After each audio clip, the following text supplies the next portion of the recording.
Hey, what's happening? I'm Scott. This is Motivated by Mountains, and today I want to talk to you about trekking poles.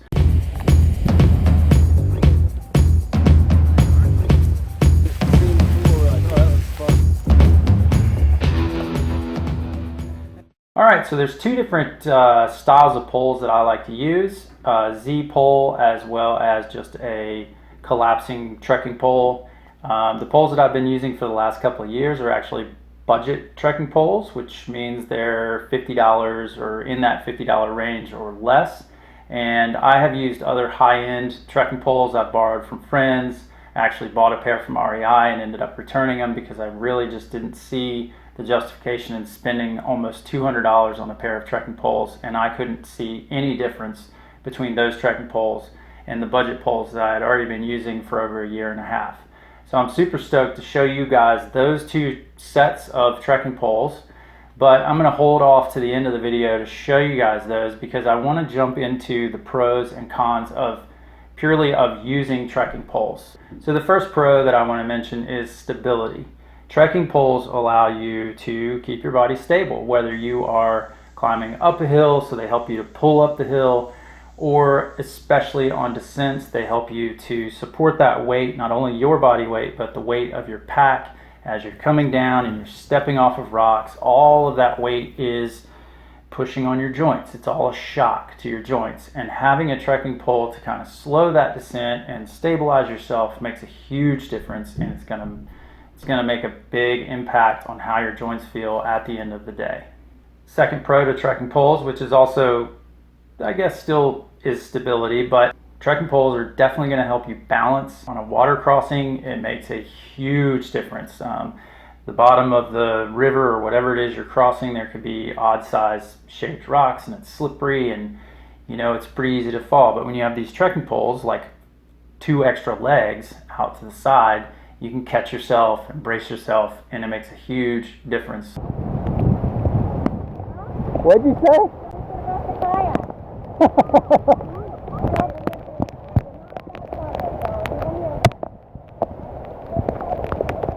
Trekking poles are also dual purpose. There's quite a few uses actually. I would say number one is that they make a fantastic support for your shelter.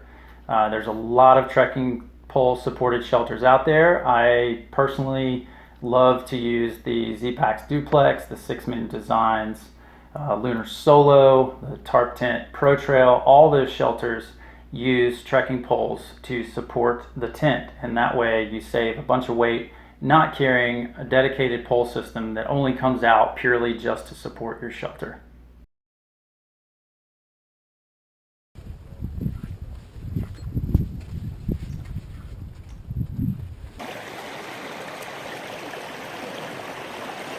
You can also use trekking poles to kind of get in a rhythm.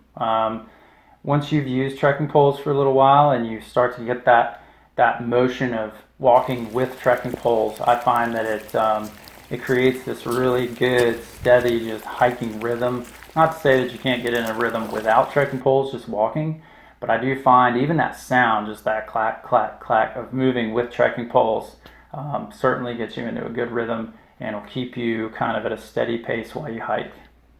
Okay, so the last pro that I want to mention, and it kind of coincides with the first pro that I mentioned with stability, is the fact that I have talked to, and I know personally, several folks who have either had an injury.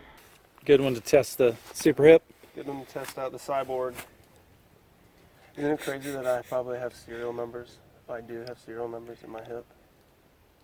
So if you get stolen, we can call in the serial numbers. They're not stealing this leg. You're like a stolen bike. Or they're just getting older and their joints are getting sore faster.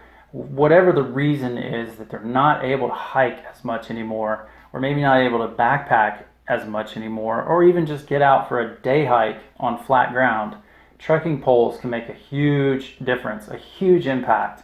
Grab some trekking poles and give them a shot, because it could change that, and you never know, you might be hiking again. Okay, let's talk about the cons. The first con is that a lot of folks think that you expend more energy when you use trekking poles. It can kind of wear you out faster because you're moving your arms and you're just exerting more energy while you move. My personal experience with that is I haven't really noticed that. If anything, I think trekking poles save energy for me on those uphills and downhills. I personally think that I use less energy when I use trekking poles because they help me to climb or to descend.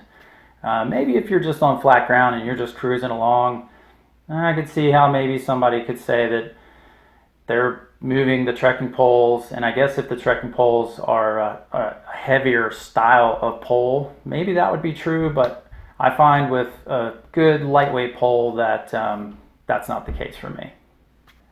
Okay, another con is that they can add weight. So when your trekking poles are stashed in your pack, if you find that you're not using them as much as you thought, or maybe you're on a hike where it's mostly flat ground and you just don't really need to get the trekking poles out, they're going to add a little bit of weight to your pack because they're stashed in your pack. For me, because I use them at, as that dual purpose item for my tent, I don't worry about that too much because I'm probably going to be carrying tent poles for my tent if I wasn't carrying trekking poles. So it kind of cancels out that weight. Trekking poles can snag on brush and vines and other things. If you are a person who does a lot of bushwhacking, they can certainly be cumbersome. Trying to pick your way through a lot of brush with trekking poles is very difficult, at least in my opinion. And also if they're stashed in your pack and they happen to stick up higher than your pack a little bit, you got to duck under something and it just catches on a branch or a stick or anything, and that can be pretty frustrating. If you're thinking about using the trekking poles to support your shelter, that could be another con. If the trekking pole is bent or broken while you're hiking, then you are left without the support for your shelter. Now that could be looked at as a con.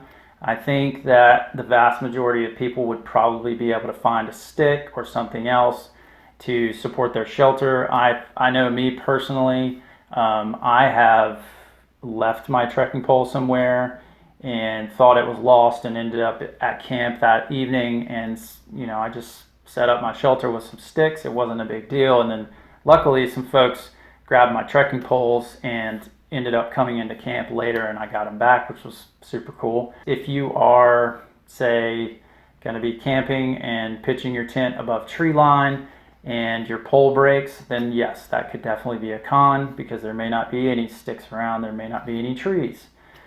So that could be a problem, but there's also the other options of repairing it with duct tape and just figuring it out and making it work. And sometimes that can be some of the funnest things in backpacking, is just rigging things up and figuring out how to get through these problems. I guess the cost of trekking poles could be considered a con because it is an additional item that you're purchasing. These trekking poles that I'm going to show you are not very expensive, so I don't think that's really a big deal. So now that we've got that out of the way, let's talk about the two poles that I have been using for the last couple of years. Super stoked on them. They're both, like I said, around 50 bucks or less, and they perform just as well as all the other fancy poles out there that I have used. So the first pole, the one that I've been using the longest, the carbon fiber pole from Cascade Mountain Tech. They are fantastic trekking poles in my opinion. They have a cork handle, which is very comfortable. It also wicks sweat away, which has been really nice. They do come with straps for the handle. I removed mine. I always do on my trekking poles. I'm just not a huge fan of using the strap. The Cascade Mountain Tech also has a foam grip that is obviously lower than the cork grip. This is so you can kind of choke up on the pole as you go uphill. You can get a little bit better of an angle and pull yourself up. It does have locks that are adjustable to collapse the pole. Yeah, so it folds down pretty small. I don't remember the exact length, but I'll throw that up on the screen so you guys can get that. I'm also going to throw up the weights. And it's also a carbide tip. You can swap these tips out, which is great, and replace them when they do wear out, which is a really nice feature. This pole is marked with inches as well as centimeters. So that is the Cascade Mountain Tech trekking pole. So these Z poles are made by a company called Tac Niner. I personally have not seen anyone with these poles as of yet, but I have a feeling you're going to see them more often and you're going to start to hear about them because I've been super impressed with them. So like I said, it's a Z pole, has a cord that runs through the pole, so you can fold it up like a Z, but when you pull it tight, it all goes together like this guy here, and it has a push button, release, so you can get that slack, break it down. When you pull it out tight, it pops into place, and then it's also adjustable, which is really nice. This is something that I wanted to make sure I got with a Z pole. A lot of Z poles break down, but they're not adjustable at the top. This one is, that way I can use it with multiple shelters or whatever I happen to be doing. I can adjust it for my height while I'm hiking. My kids can use them. My son Eli used these poles on section hike on the AT over the summer, and they work great. So they have EVA foam handles. They're not cork, but they're also really comfortable. They don't slip. The grip is really good, and the shape is really good. So yeah, great poles. And both of these pole sets are extremely lightweight. I'm going to throw that up on the screen too. And I've been super stoked with them. So there you go, my pros, cons, trekking poles. I'm obviously an advocate. I think that not only do they provide stability and allow you to do a whole lot of things on the trail much safer and get less beat up, but I'm super stoked about the fact that it helps people who maybe have not been able to get out there and hike as much to be able to grab some trekking poles and get back on the trail. I will have links to these particular poles in the description of the video, so you can go check them out for yourself. And yeah, so that's trekking poles. Should I do something like this? As the stick goes through your Does pack. that look real? Didn't come off.